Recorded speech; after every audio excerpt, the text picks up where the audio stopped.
You're here for a reason. What's the reason? To ride the biggest wave you've ever surfed? Yeah, that's been on my mind since I came to this place around 10 years ago, and looks like one of the biggest swells that I've ever seen to come here tomorrow and for the next few days. It's just giant for a week straight. So there's definitely opportunity to ride something very large in the next couple of days. What makes you want that monster? Obviously this is the home of the biggest rideable wave, right? Yeah, I don't know. It's something about it when it's this big. It's just so special. I feel like I have such a better connection with it when it's giant because it just takes so much more respect and there's way less people around and you just feel that much more connected to everything that's going on. There's so much energy. It's so powerful, and I think that's what I like. Like, there's no one here, and it's just terrifying looking. And there's no better feeling than doing something that scares you. So that's it. So how dangerous? It must be incredible. Like, what's the fear factor in you with thinking about what you're about to attempt tomorrow? Yeah, if I think about it, the fear factor is higher than ever. So I'm trying not to think about it. I'm trying to just be in the present moment and enjoy being here, just like any other day. All the work has gone in. I've been working harder than I have my entire life. The preparation's here, and we're just ready to go. So all I got to do is show up and do what I've been working my whole life for. So I believe Sebastian's going to be in the lineup. So he's another guy that's got the same kind of agenda as yourself. Yeah, Sebastian's someone that I look up to. He has accomplished so much out here. He's one of the only other people that really look for these style days, and he was one of the first people to surf these giant onshore days. So he's still getting after it, and we'll all be out there, and hopefully people can get some amazing waves and back home safely. And yeah, it's a good, successful day.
We had a bit of a plan. James and Jake were more just like, we want to, they were kind of pondering like, maybe we surf, maybe we don't. And then I was like, maybe I'll try and get a wave.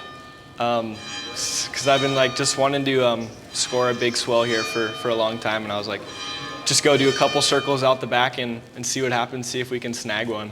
Yeah, the direction was super tricky. It was a little more west than Nazare likes. Nazare likes a little more north. So it just makes it a lot harder to find good waves, just because you have walls coming in instead of A-frames, you know? So yeah, it was definitely tricky to find a good wave, and yeah, that feeling of that wave popping up and Jake and I just swinging and going just last second was just a crazy feeling. And then the second I got on the rope, we just went straight to peak one because just a mega set came. And Mike is on the radio and he's like, boys, it's super big. So yeah, I remember being on the rope and it was just like, I mean, I was sitting on the rope and I couldn't see the jet ski and it was like 20 feet away from me. There was just like warbles of water like going in front of the ski. So I was like, man, this is so big. And yeah, that's when I knew. I was like, man, all right, we'll just try and be smart and pick our waves really wisely. And then a set came, and we ended up just sending it, just going so fast. Because when these waves are coming in, you really need to be going on the first one to go on the second one, just because they're going so quick. So you got to be looking at the first wave and almost riding the first one. And then by then, the second one will catch up to you, and then you end up riding the second one, which is pretty crazy. And it kind of came from the south. It was like a weird wave. But it was just like building like crazy. And yeah, so it was like, didn't even have to say anything. Jake and I's minds kind of connected, and we're like, all right, we're going on this wave. And swung on it. The face just smoothed out like perfectly, but there was like 3 giant warbles in it. And I was like, all right, I know I can kind of make these motocross jumps from my last wave, so I'm gonna try and have the same mindset. So just ended up hitting like 3 chops and did like 3 wheelies. 3 big speed humps. Yeah, it was crazy. And I was on the apex of the wave, so I was just like, whoa. And yeah, I ended up sticking it. The second I stuck the 3rd chop, my left leg foot strap came out.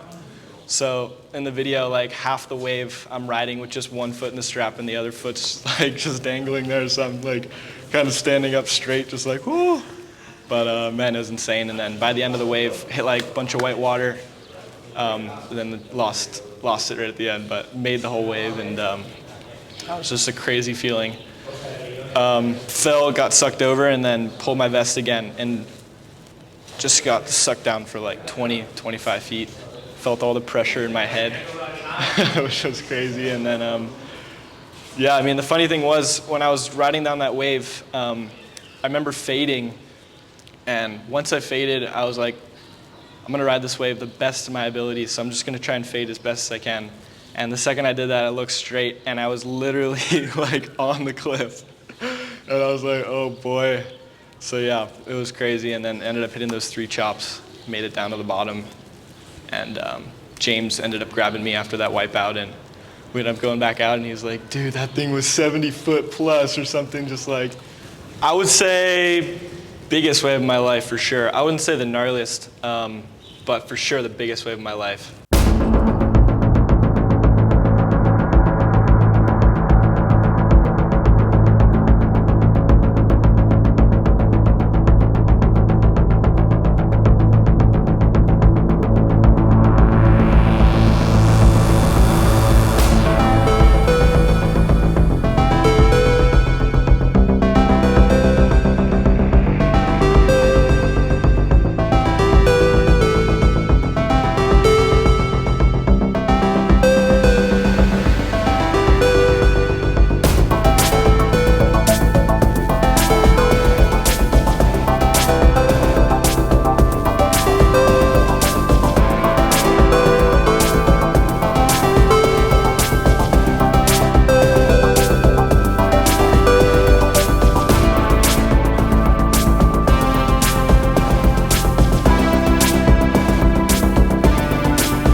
pretty incredible day overall.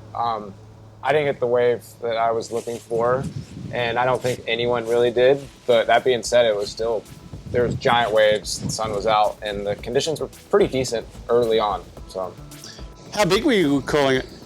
I don't know. I have such a bad gauge on how big waves are, but those waves were huge. That was like about as big as I've been out there on days, and I feel like I've been here for some of the biggest days, that this place has been ridden, and there was some very large waves coming in. Definitely hard to find the right one, because on days like this where it's this windy, you need the second or third wave to be clean and not have too much bump. And a lot of the sets today were like one wave sets, so there were giant waves coming in, but they were just one wave, and they were really bumpy, and you just can't go on those waves. You're not going to get to the bottom of them. So you got to be patient, wait for the one. Most of the waves today were coming in and didn't have that peak effect that we were looking for. The ones that I, rode and got close to were just more straight, and they don't go as tall. They close out, and yeah, you want the peaks. And without that, if you're not finding the wave you want in a day like today, then it's just not worth going at all. So I wasn't quite patient enough, got cold, and we decided to just call it. I wasn't feeling it. It wasn't my day, but it's part of it. So win some, you lose some.